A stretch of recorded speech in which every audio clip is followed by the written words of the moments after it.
Hello and welcome back to ND Live as the second stanza of this season fast approaches. Notre Dame still sits at an undefeated position. Now sixth in the Country Tonight show is not one to miss.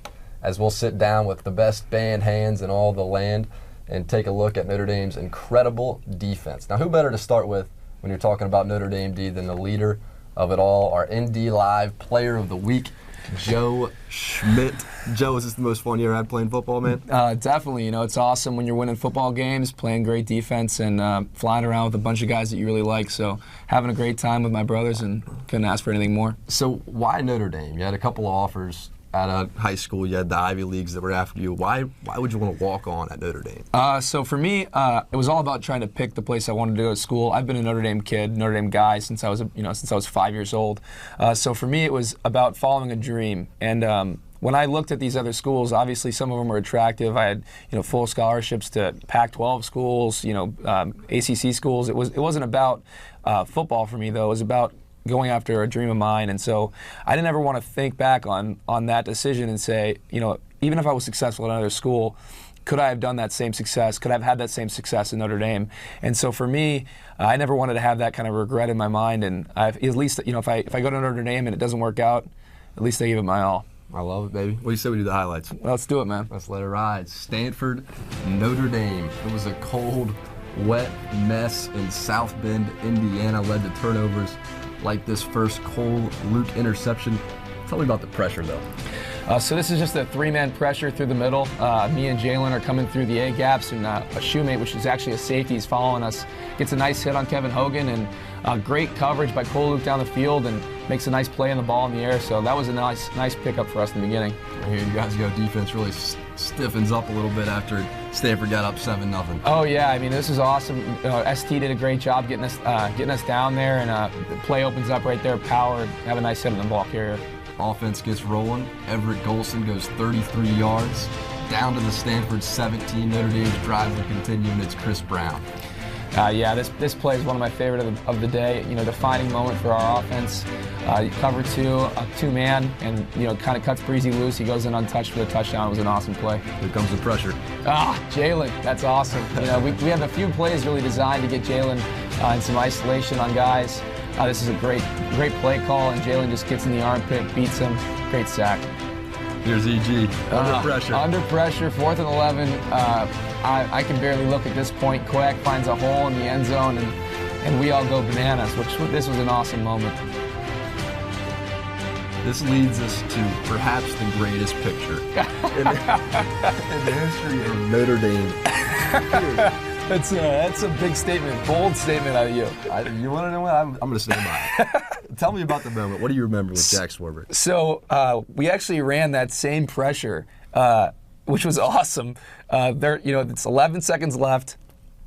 We know that they're driving. They just need to get a field goal really to tie it. So we call the pressure, and Schmidt comes in, and I know it's grounding as soon as Hogan throws it away, and I know that if he does that, it's got to be a 10-second runoff.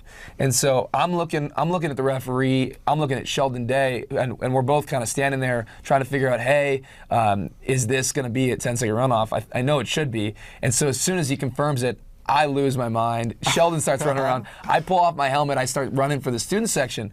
But on my way, I'm intercepted about the 10-yard line. I see Jack Swarbrick run out to the 10-yard line, just like screaming at me, and I'm screaming back at Swarbrick, and we both jump into each other's arms and just like look at each other and just completely overcome with joy. So it was, I'll never forget that moment for the rest of my life, and I think it says a lot about Mr. Swarbrick. And I don't know any other ADs in the country that are going to run out to the 10-yard line and meet their defense, meet their players. He loves his guys, and I think you can't ask for anything more out of an athletic director.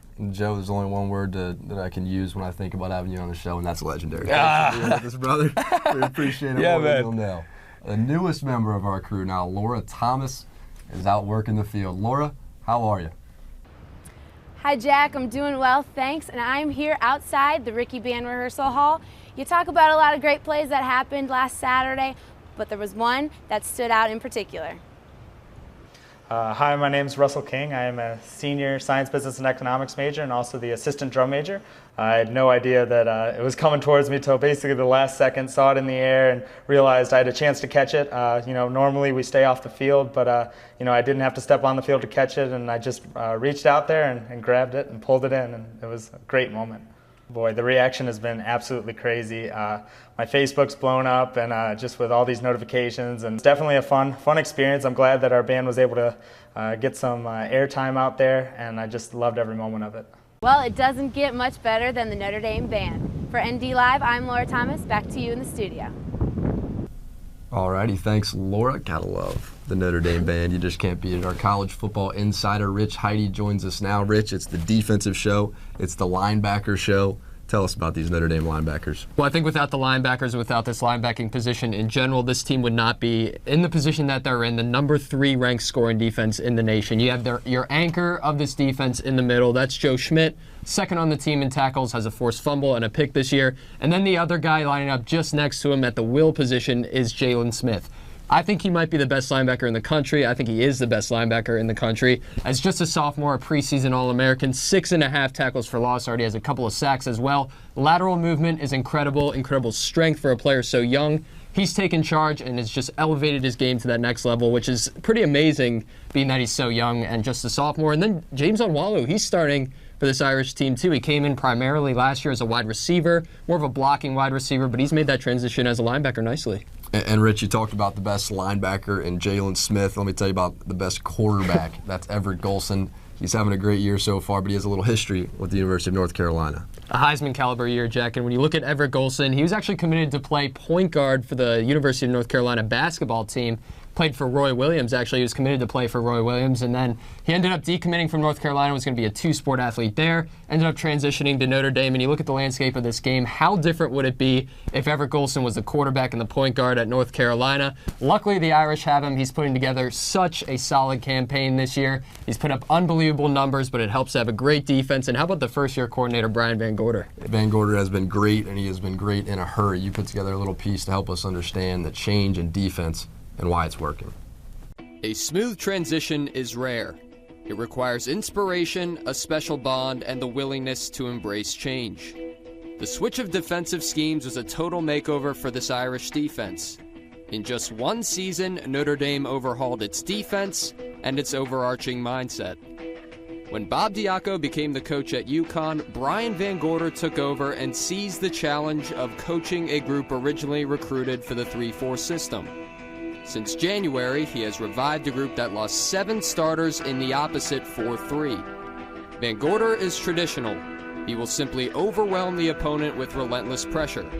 He won't shy away from disruption. Physicality is his MO. The NFL and the SEC are in his DNA. Notre Dame's scoring defense ranks 3rd nationally. Opponents score less against this defense than in 2012. As with that group, the Irish have their mastermind, their anchor in the middle, potent pass rushers, and ball hawks. 12 sacks and 9 interceptions speak loudly. The final 7 games of the season will display the Irish's true colors, but so far, this defense has been pure gold. Well, all right, Richard, it's pure gold, baby. That's why I wore this tie. That wraps up this ND Live week for North Carolina. Thanks to Joe and Russell for their time this Saturday night. The weather looks like it's going to be a little nicer for the Notre Dame game, 3:30 p.m. Eastern on NBC. For Rich and our entire student crew, I'm Jack Collinsworth. We'll see you again next week right here on Watch ND.